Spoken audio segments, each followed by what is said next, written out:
我就是在赌，我赌的就是没有人会对那些外劳付出那么多。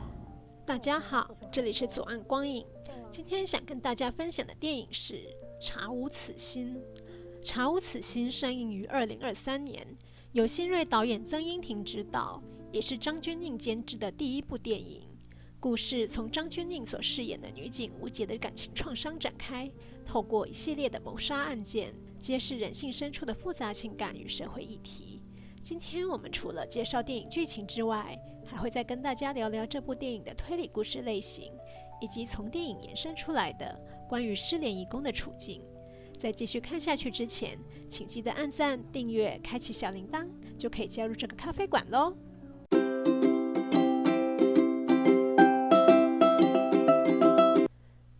跨年夜，女警吴洁因丈夫郑国自杀过世，陷入深深的忧郁与自责，决定在车内结束自己的生命。然而，就在她准备举枪自尽之际，车外传来一声尖叫，打断了她的行动。她下车查看，发现一具无名的女性水流尸。这个发现迫使吴洁暂时放下自杀的念头，投入案件调查。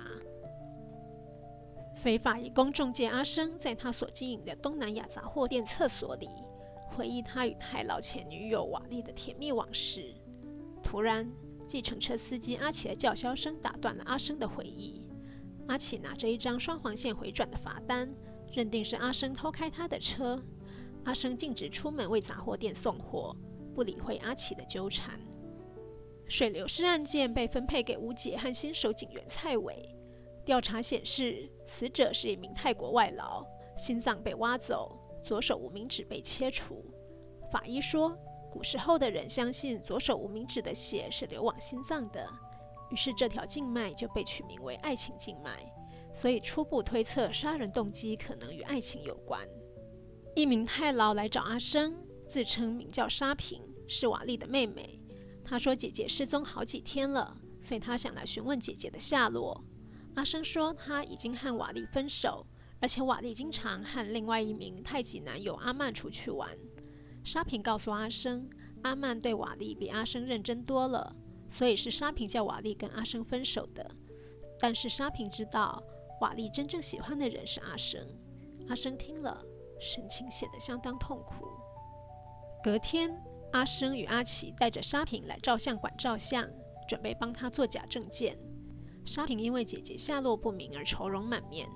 相馆老板老范引导沙平想象自己赚很多钱很开心的样子，沙平才勉强做出微笑的表情。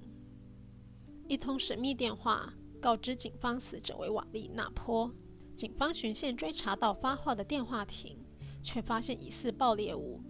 于是警方出动爆破小组来拆解，结果只是个普通的盒子。警方在盒子的胶带上采到一枚指纹，发现指纹属于一名泰国籍失联移工阿曼。盒子里还有瓦莉与沙平的照片，一副被关了3秒胶后又被剪开的手铐。吴洁与蔡伟推测是阿曼发现瓦莉惨死，但是他又是个不能被警察抓到的逃跑外劳，所以只好用迂回的方式让警方发现瓦莉的身份，好送瓦莉回家。蔡伟查询瓦莉的通联记录，发现瓦莉的手机最后一次播出是4天前，播出的对象是另一名印尼籍逃跑外劳雅蒂，但照理那时瓦莉已经死了。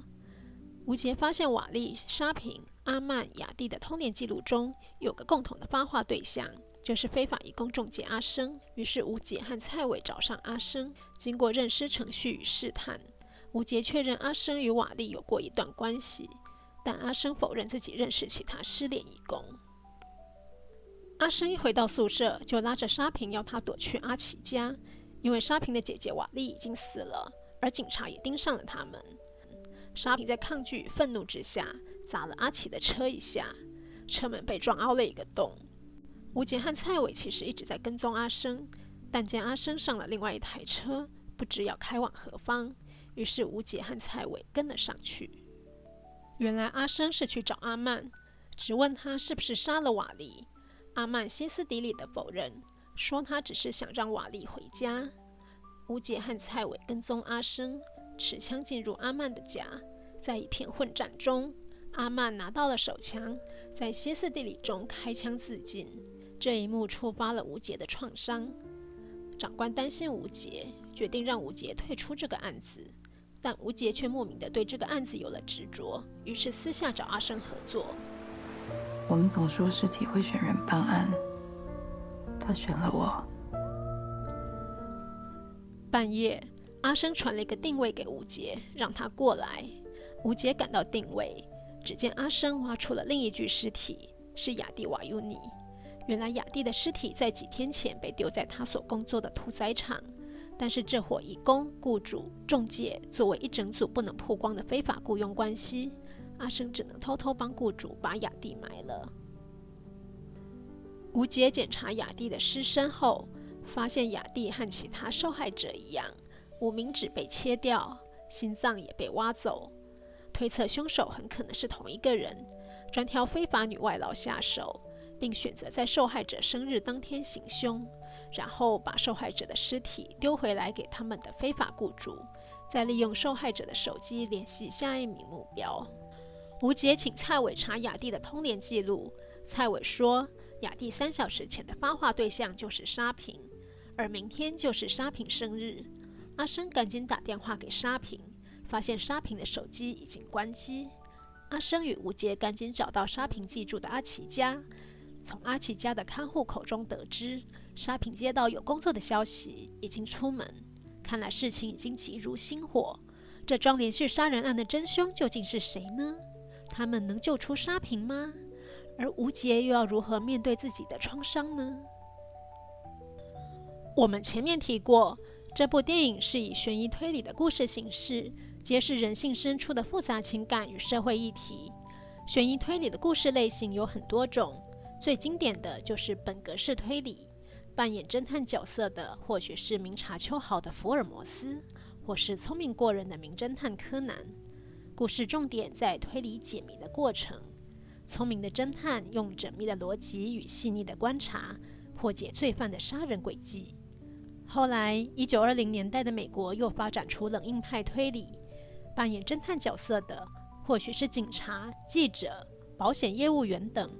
他们的聪明才智未必高于罪犯，有时甚至还会被罪犯捉弄，所以故事的重点就不在聪明炫目的解谜过程，而在侦探与罪犯间的人性、意志力甚至体能上的博弈。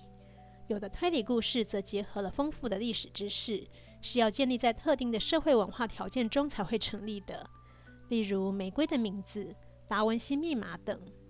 到60年代初期的日本，则以松本清张为开始，发展出社会派推理，以悬疑推理的形式反映社会现实。这个类型以日本的松本清张、宫部美幸为代表。不过，这样的分类也不是那么界限分明的。查无此心应该就融合了冷硬派与社会派的推理故事类型。办案人是警察与中介，在办案过程中考验侦探与罪犯双方的人性、意志力与体能，也反映了非法移工的处境。而这个故事的悬疑性是要在台湾的移工制度下才会成立的。那么，查无此心反映了台湾什么样的制度呢？台湾自1992年起引进外籍劳工，采用的是客工制度，也就是对引进移工采取限期限量的原则，由各企业或家庭申请固定配额，并限制移工来台的居留期限，以避免移工在台湾生根发展。根据台湾就业服务法的规定，移工是补充性劳力，所以每个雇主必须在确定缺工的情况下，才能申请固定配额的移工。每位移工也是一个萝卜一个坑，不能随意转换雇主，所以移工如果与雇主不合适，甚至有纠纷，移工也很难离职而另外找工作。最直接的方式就是违约逃跑。所以查无此心用爱情做了一个移工雇佣关系的隐喻，一个萝卜一个坑，不能自由转换的雇佣关系，就像移工跟雇主进入了一段被法律绑住的爱情一样，像极了婚姻。如果移工违约逃跑，就像是背叛了一段爱情、一段婚姻。当然，大部分台湾雇主感受到的，可能只是移工违约造成他在移工配额上的损失，电影里则扩大成了感情上的背叛。不过，顺着这个爱情隐喻的逻辑，因为台湾的移工是客工制度，移工契约结束就必须回国，就像在一段雇佣爱情里，我们期待移工只对一个雇主忠诚，但是时间一到，如果雇主不续约，移工就必须离开。朕不给，你不能抢。发现了吗？我们平时听到的逃跑外劳、失联移工之类的名词，仿佛是指涉一群犯下重罪的人，一个犯罪的温床。但是他们犯的是什么样的罪呢？其实他们只不过是违反了与雇主的民事契约，就像我们的打工族，也许今天去麦当劳打工，跟店长说好要工作1年，但是工作到一半就觉得这个工作环境不好，于是隔天就直接跑去星巴克打工。这样的行为对我们本国人来说叫做旷职跳槽，但是放在我们的移工制度里，就变成了必须被揪出来遣返的逃跑外劳。而移工一旦逃跑，从此在台面上就失去了身份。当他们莫名死亡时，如果无法辨识身份，可能就此成为消失的幽灵人口。导演曾荫庭从过去的作品《高山上的茶园》到我们今天分享的这部《查无此心》，都描写了这样的情形。此外，电影里造成凶手心理扭曲的家庭看护，当初准备逃走时，要翻箱倒柜，砸坏一个盒子，才找得到他的护照与居留证，然后逃走。显然，雇主扣留了他的身份证件。根据台湾就业服务法的规定，雇主不应扣留劳工的证件，但台湾的雇主在仲介的教导下，却常常扣留移工证件。而且，家庭看护对雇主真的有爱情吗？还是雇主的一厢情愿呢？